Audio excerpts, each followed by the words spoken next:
exploring clinical excellence with OSSIX Regenerative Solutions. A clinical case study by Dr. Francisco Marchesani. Horizontal bone augmentation with OSSIX Bone and OSSIX Volumax. A 66-year-old male patient, classified as ASA1, sought consultation for a gingival fistula in the anterior teeth area. Both central incisors were extracted.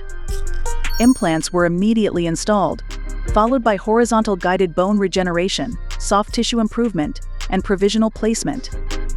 After achieving primary stability compatible with immediate function, OSSIX bone that has been cut into smaller pieces was used to fill the gap and perform horizontal bone augmentation. Next, OSSIX Volumax was placed on the bone graft and allowed to hydrate from the blood of the surgical bed. Finally, closure and provisionalization were performed. 6 months later, these are the positive results after 6 months of healing. And here is the clinical follow-up after 3 years.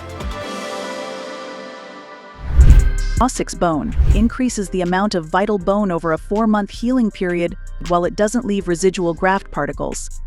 OSSIX Volumax increases soft tissue thickness when placed under flaps. It also can be used for extra volume in lateral bone augmentation procedures. For more information, visit our website.